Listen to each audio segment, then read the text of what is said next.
wabarakatuh. Perkenalkan, nama saya Regi Salmana. Saya dari kelas 10 SMA Nazatul Tulam. Di sini saya akan sedikit membahas tentang personalia.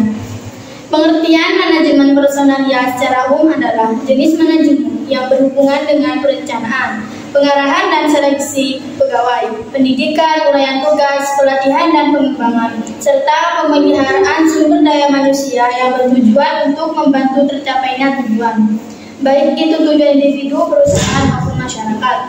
Manajemen personalia juga tidak selalu tentang kompetensi karyawan yang kita miliki, tapi juga bagaimana kita bisa menumbuhkan rasa memiliki seorang karyawan terhadap perusahaan. Jika suatu organisasi menguasai manajemen ini, maka organisasi tersebut akan dapat menjalankan fungsi perusahaan dengan baik, mulai dari perekrutan tenaga kerja, mengadakan training, hingga memotivasi karyawan untuk bekerja secara maksimal. Manajemen personalia menurut para ahli, agar lebih memahami apa itu manajemen personalia, maka kita dapat merujuk pada pendapat beberapa ahli berikut ini. Menurut Mariholt Manulang, manajemen personalia adalah sebuah bidang ilmu yang mempelajari tentang bagaimana cara memberikan suatu fasilitas untuk perkembangan pekerjaan dan juga rasa partisipasi pekerjaan di dalam suatu kegiatan atau aktivitas. Yang menurut Melayu SP Hasibuan adalah ilmu dan seni pengatur hubungan dan peranan tenaga kerja agar efektif dan efisien dan membantu terwujudnya tujuan perusahaan, karyawan, dan masyarakat. Menurut Alexi Niti Semito, pengertian manajemen personalia adalah sebuah ilmu seni dalam melakukan perencanaan, pengorganisasian, pengawasan, sehingga proses kerja menjadi lebih efektif serta efisiensi personalia dapat ditingkatkan semaksimal mungkin dalam mencapainya tujuan. Menurut John Soe Prihanto, manajemen personalia adalah pengawasan terhadap fungsi-fungsi manajemen, pengadaan, penarikan, pengembangan, dan pemberian kompensasi, pengintegrasian dan pemeliharaan untuk membantu tercapainya tujuan organisasi atau perusahaan.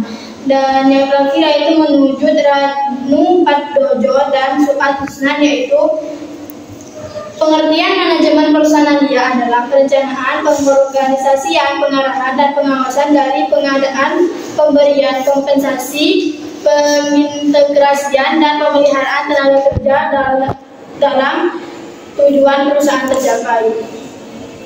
Dan yang adapun fungsi-fungsi manajemen personalia, yang pertama yaitu fungsi perencanaan atau planning. Fungsi perencanaan berarti menentukan program personalia yang nantinya bisa membantu pencapaian tujuan perusahaan yang telah ditetapkan. Tujuan tersebut harus ada campur tangan aktif dari manajer personalia. Yang kedua yaitu fungsi pengorganisasian atau organisasi. Ketika perusahaan telah menentukan fungsi-fungsi yang harus dijalankan oleh semua anggota, maka manajer personalia harus membentuk organisasi. Hal ini dilakukan dengan merancang susunan dari berbagai hubungan di antara jabatan personalia serta berbagai faktor fisik. Yang ketiga yaitu fungsi pengarahan atau directing. Setelah manajer personalia melakukan perencanaan dan pengorganisasian, maka selanjutnya adalah melakukan pengarahan terhadap pekerjaan. Fungsi ini berarti mengupayakan agar para pegawai bekerja dengan efektif untuk mencapai tujuan perusahaan.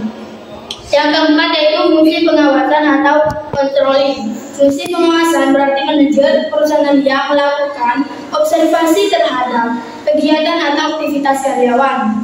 Di sini personel manajemen mengamati dan membandingkan antara pencernaan dan pelaksanaan dan mengoreksinya bila terjadi penyimpangan. Dengan kata lain, pengawasan adalah fungsi yang menyangkut masalah pengaturan berbagai jenis kegiatan sesuai dengan rencana personalia yang sudah disusun sebagai besar analisis dari tujuan suatu organisasi fundamental. Yang itu ada fungsi operasional. Yang pertama yaitu fungsi pengadaan tenaga kerja atau yang disebut dengan prosureman. Fungsi ini berhubungan dengan usaha untuk pengadaan ponsel yang sesuai dengan jenis dan jumlah yang dibutuhkan agar organisasi dapat mencapai tujuannya. Yang kedua yaitu pengembangan tenaga kerja atau yang disebut dengan training development. Fungsi ini berkaitan dengan semua kegiatan yang dilakukan oleh organisasi untuk meningkatkan keterampilan karyawannya. Hal ini dilakukan melalui pengadaan berbagai pelatihan agar karyawan dan menjalankannya tugasnya dengan baik. Yang ketiga yaitu pemberian kompensasi atau yang disebut dengan compensation. Fungsi ini berhubungan dengan pemberian penghargaan yang layak dan adil terhadap para karyawan. Pemberian kompensasi ini harus disesuaikan dengan kinerja karyawan dalam upaya pencapaian tujuan organisasi. Yang keempat yaitu pengintegrasian atau integration. Fungsi ini berhubungan dengan pemberian penghargaan yang layak dan adil terhadap para karyawan. Dan fungsi ini berkaitan dengan penyesuaian antara keinginan organisasi dengan perorangan di dalam organisasi tersebut. Dengan proses integrasi yang baik, maka semua pihak dalam organisasi dapat bekerjasama untuk mencapai tujuan yang ingin dicapai bersama. Yang kelima yaitu pemeliharaan maintenance. Fungsi ini berhubungan dengan semua usaha yang dilakukan oleh perusahaan untuk dapat mempertahankan kondisi fisik dan psikis karyawan. Hal ini juga berkaitan dengan pelayanan yang diterima oleh karyawan.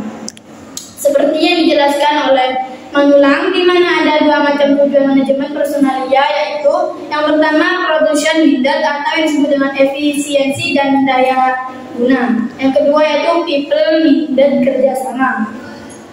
Oleh karena itu, tujuan manajemen personalia sangat berhubungan dengan upaya untuk menciptakan kondisi di mana setiap pegawai dapat memberikan sumbangsi yang maksimal kepada atasannya.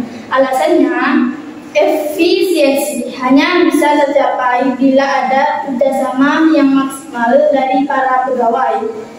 Tujuan manajemen personalia merujuk kembali pada definisi dalam hal pengadaan tenaga kerja berkualitas dengan kuantitas yang memadai. Karena manajemen personalia selalu berhubungan dengan sumber daya manusia, maka tugas mereka antara lain yang pertama itu melakukan seleksi tenaga kerja sesuai dengan yang dibutuhkan perusahaan dan memastikan calon karyawan yang direkrut berada di posisi yang tepat. Dan yang kedua itu merancang anggaran tenaga kerja. Yang ketiga, membuat job description, job specification, dan job analysis. Yang ketiga yang keempat yaitu menentukan dan memberikan sumber daya manusia pada perusahaan. Yang kelima yaitu mengurus, mendidik, dan mengembangkan sumber daya manusia. Ini meliputi proses pendidikan sumber daya manusia. Yang keenam yaitu mengurus segala hal tentang pensiun dan pemberhentian. Yang terakhir yaitu mengurus kesejahteraan karyawan. Nah, adapun kesimpulan dari personalia yaitu manajemen personalia serta tugas dan fungsinya. Secara umum, manajemen personalia adalah bidang yang berhubungan dengan sumber daya manusia dalam perusahaan, mulai dari pengadaan hingga pemeliharaan. Semoga ulasan kali ini menambah referensi dan pengetahuan penonton. Bagi Anda pemilik usaha yang sedang kesulitan dalam mengelola pencatatan keuangan usaha, ada baiknya Anda menggunakan software akuntansi untuk solusi pembukaan dan pencatatan keuangan yang lebih baik. Salah satu software akuntansi yang bisa memudahkan Anda dalam proses pembukuan adalah Accrual Online. Accrual Online adalah software akuntansi online buatan Indonesia yang memiliki fitur terbaik dan terlengkap untuk kelangsungan usaha Anda. Hanya untuk kebutuhan pembukuan, dengan menggunakan Accrual Online, Anda juga bisa merasakan fitur yang akan membantu proses personalia bisnis Anda. seperti pencatatan data karyawan, penghitungan aset, payroll, multi cabang, dan masih banyak lagi. Oke, cukup sekian pembahasan dari saya. Kurang lebihnya mohon maaf. Wassalamualaikum warahmatullahi wabarakatuh.